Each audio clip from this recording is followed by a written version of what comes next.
Hello and welcome to Hindustan Times. For 2.5 years, Vice President Jagdeep Dhankhar, who is also the Rajya Sabha Chairman, left no stones unturned to humiliate and corner the opposition. But last week, Dhankhar actively collaborated with a few Congress leaders to bring a notice in the Rajya Sabha to impeach Justice Yashwant Varma. Varma, who has been accused of keeping undisclosed sum of money in his official residence.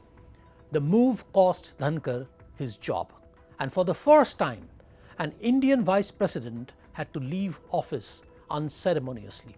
But why did Dhankhar's move to push a notice in Rajya Sabha anger the government?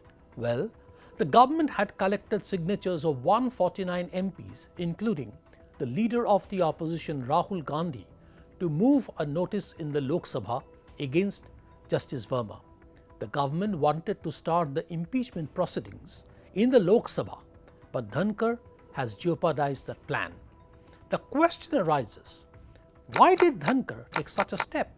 The former Vice President's relationship with the ruling establishment had been steadily deteriorating in the past few months.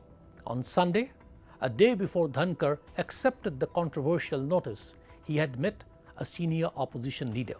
In that meeting, a candid Dhankhar spoke about the pressure of his work and how he had gone out of his way to accommodate the ruling establishment's demands. According to a functionary aware of the details, the Vice President described how he is getting a lot of flack from the opposition for his role as the Rajya Sabha Chairman.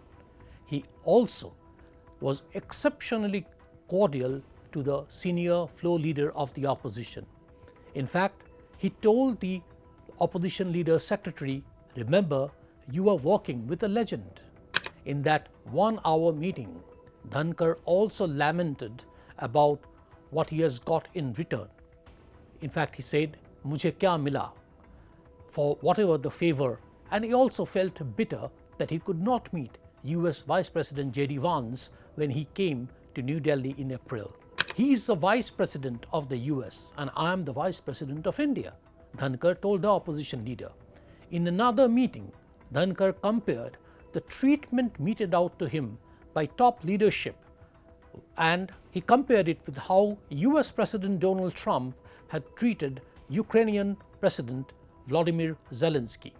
At least 2 government managers, including Parliamentary Affairs Minister Kiran Rijiju and leader of the Rajya Sabha JP Nadda, spoke to Dhankhar after they came to know that there is a plan hatched by the opposition to move a notice.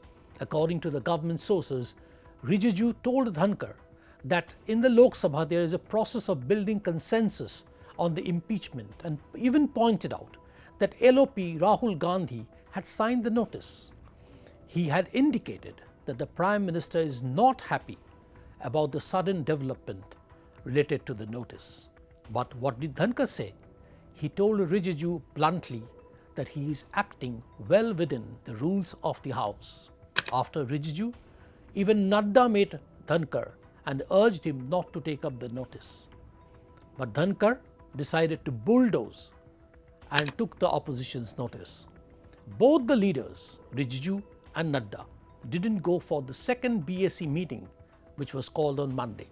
Clearly, Dhankhar underestimated Prime Minister Narendra Modi.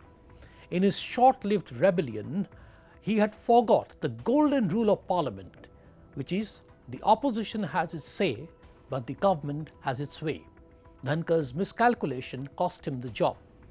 When history will be written, Dhankhar will be remembered for championing the supremacy of Parliament, but he will also be remembered as the Vice President, the first Vice President who got a no-confidence notice from the opposition, and also the first Vice President who had to resign late at night citing health reasons after a badly planned misadventure.